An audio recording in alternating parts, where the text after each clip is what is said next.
بسم اللہ الرحمن الرحیم۔ آج ہم ایمانی کیفیت پہ بات کریں گے۔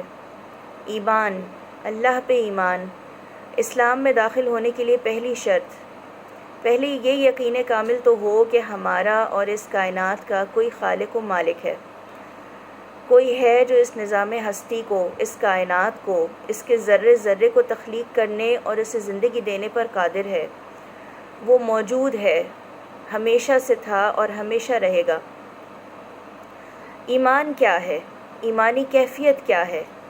اللہ پہ یقین پختہ ہونے کا ترازو کیا ہے؟ اس کی پہچان کیا ہے؟ رسول اللہ صلی اللہ علیہ وسلم کی حدیث ہے، فرمایا اس شخص نے ایمان کا مزہ پا لیا جو اللہ کے رب، اسلام کے دین اور محمد صلی اللہ علیہ وسلم کے رسول ہونے پر دل سے راضی اور مطمئن ہو گیا۔ یہ مسلم اور مشکات کی روایت ہے۔ ایمان دراصل اللہ رب العزت کے الہ ہونے کو اپنے دل میں، اپنے اندر محسوس کرنے کا نام ہے۔ جس ذی نفس نے اس احساس کو پا لیا، اس احساس کو اپنے اندر جگا لیا، اس نے ایمان کا مزہ پا لیا۔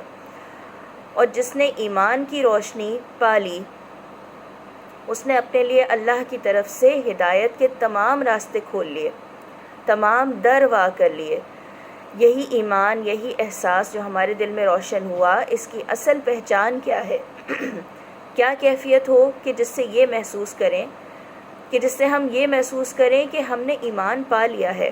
وہ ایسے کہ ہماری سوچ غور و فکر کی طرف مائل ہو۔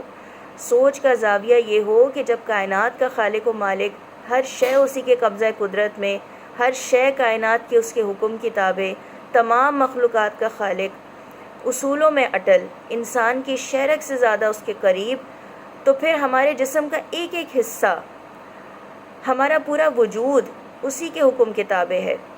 یعنی نہ ہمارا کچھ ہے، نہ اس کی مرضی کے بغیر ہمارا اپنے وجود پہ کوئی اختیار ہے۔ جب یہ سمجھ میں آ جائے تو یہی وہ وقت ہوتا ہے جب ہمیں یہ ادراک ہوتا ہے کہ ہمارا دل و دماغ، ہمارا پورا کا پورا وجود، ہمارا نفس، ہمارا اپنا آپ، سب کا سب بس اسی ایک واحد ہستی کے تابع فرمان ہے۔ اور یہی وہ پختہ ایمان و یقین کی کیفیت ہے جو ہمیں مالک کائنات کا مسلم بناتی ہے۔ جو کیفیت اللہ کو مطلوب ہے، اسی ایمان اور یقین سے جڑا ہے ہمارا ہر عمل اور اللہ کی دی ہوئی ہر ہدایت۔ حضرت عمر رضی اللہ تعالیٰ عنہ سے ایک طویل حدیث روایت ہے جو حدیث جبرائیل علیہ السلام کے نام سے مشہور ہے۔ اس کا ایک حصہ یہ ہے کہ حضرت جبرائیل علیہ السلام رسول اللہ صلی اللہ علیہ وسلم کے پاس انسانی شکل میں تشریف لائے اور پوچھا، بتائیے ایمان کیا ہے؟ آپ صلی اللہ علیہ وسلم نے فرمایا، ایمان یہ ہے کہ تم اللہ کو، اس کے فرشتوں کو، اس کی بھیجی ہوئی کتابوں کو، اس کے رسولوں کو اور آخرت کو حق جانو اور حق مانو، اور اس بات کو بھی مانو کہ دنیا میں جو کچھ ہوتا ہے خدا کی طرف سے ہوتا ہے، چاہے وہ خیر ہو چاہے شر۔ یہ بھی مسلم کی روایت ہے۔ یعنی جب انسان نے اپنا آپ، اپنا وجود سب اس مالک و خالق کائنات کے سپرد کر دیا، یعنی اپنا دل و دماغ اس کا تابع فرمان کر لیا، تو سب سے پہلے اس نے ایمان باللہ سے جڑی تمام ایمانیات اور اللہ کے احکامات و تعلیمات کا خود کو پابند کر لیا۔ اس نے اللہ سے کیا ہوا اپنا عہد نبھانے کا پختہ ارادہ کر لیا۔ آسان لفظوں میں، جب وہ اللہ کا دل سے مطیع تابع فرمان ہو گیا تو دین پہ عمل کرنے کو پوری طرح سے تیار ہو گیا، اور اپنی زندگی کا ہر لمحہ اسی خدائے واحد کی مرضی اور خوشنودی کے حصول میں گزارنے پہ راضی ہو گیا۔ یہی وہ اللہ کا بتایا ہوا، سکھایا ہوا اصول ہے جس سے انسان کی زندگی کو ایک مقصد مل جاتا ہے۔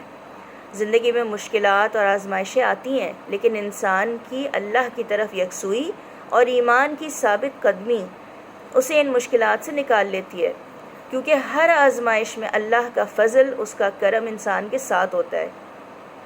بس یقین کی کیفیت پختہ رہے اور امید مایوسی میں نہ بدلے۔ ایک حدیث میں رسول صلی اللہ علیہ وسلم نے ارشاد فرمایا، جس نے اللہ کے لیے دوستی کی اور اللہ کے لیے دشمنی کی، اور اللہ کے لیے دیا اور اللہ کے لیے روک رکھا، اس نے اپنے ایمان کو مکمل کیا۔ یہ بخاری کی حدیث ہے۔ جب ہم یہ سوچیں گے کہ اس دنیا میں ہم اللہ کا نام بلند کرنے کے مقصد سے بھیجے گئے ہیں اور اسی کی طرف ہمیں لوٹنا ہے، تو قدرتی طور پر ہمارے معاملات، ہماری اخلاقیات، معاشرت، سیاست، غرض ہم ہر جگہ ہر عمل اللہ کی تابعداری ہی میں سر انجام دیں گے، اسی کی رضا کو مد نظر رکھتے ہوئے پورا کریں گے، تبھی اس حدیث کے مطابق ہمارا عمل ہوگا۔ اللہ کی شان کریمی دیکھیے کہ ہمیں صرف اپنے دل میں ایمان کی اس کیفیت کو پانا ہے جو ہمیں پورا کا پورا صرف اور صرف اس رب دو جہاں کا کر دے، پھر باقی عمل کی ساری منزلیں، سارے زندگی کے مرحلے، اتار چڑھاؤ، معاملات سب اللہ تعالیٰ اپنی رحمت کے حصار میں لے لیتا ہے، اور انسان کے لیے دین اور ہدایت کی راہ پہ چلتے ہوئے زندگی کی ہر آزمائش سے اسے احسن طریقے سے نکال لیتا ہے، اسے کبھی تنہا نہیں چھوڑتا۔ یہی ایمان کی پختگی اور مضبوطی ہے جو انسان کے اپنے اخلاقیات بھی درست سمت میں رکھتی ہے اور زمانے کے رویوں کو برداشت کرنے کا حوصلہ بھی دیتی ہے۔ کیسے؟ اس کے لیے اللہ نے ہمارے سامنے قرآن کریم بطور ہدایت اور نبی کریم صلی اللہ علیہ وسلم کی زندگی کو بطور عملی نمونہ پیش کیا۔ قرآن میں اللہ کا ارشاد ہے، لَقَدْ كَانَ لَكُمْ فِي رَسُولِ اللَّهِ أُسْوَةٌ حَسَنَةٌ، یعنی تمہارے نبی صلی اللہ علیہ وسلم کی زندگی میں تمہارے لیے بہترین نمونہ ہے۔ کیا تھا رسول صلی اللہ علیہ وسلم کا عمل؟ آپ صلی اللہ علیہ وسلم چلتا پھرتا قرآن تھے۔ جب آپ صلی اللہ علیہ وسلم سخت ترین آزمائشوں میں گھر جاتے تھے، صبر، برداشت، امید نہ چھوڑنا، اللہ کی بندگی پہ ڈٹے رہنا، پیغام پہنچاتے رہنا، اپنے اخلاق پہ آنچ نہیں آنے دینا، ثابت قدم رہنا، یہ سب کیوں تھا؟ وجہ تھی ایمان باللہ، کامل یقین، اللہ کی ذات پہ پورا بھروسہ اور ایمان کہ وہ ہے، وہ سب دیکھ رہا ہے، وہ سنبھال لے گا۔ یہی وہ یقین ہے جو پھر انسان کو ڈگمگانے نہیں دیتا، نہ ہی دنیاوی خوف میں مبتلا کرتا ہے، بلکہ اگر سوچ کا راستہ سیدھا اللہ سے جا کے ملتا ہو تو پھر صبر، استقامت، حوصلہ و ہمت، امید، جستجو، محنت کرنے کی لگن اور دلی سکون و اطمینان، یہ ساری صفات اور زیادہ مضبوطی سے آپ کے اندر گھر کر لیتی ہیں۔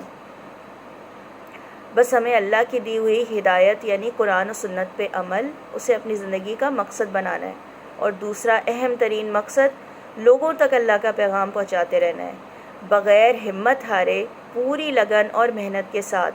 اللہ ہمیں اس کی توفیق عطا فرمائے اور ہمارا ایمان مضبوط سے مضبوط تر کرے۔ آمین ثم آمین۔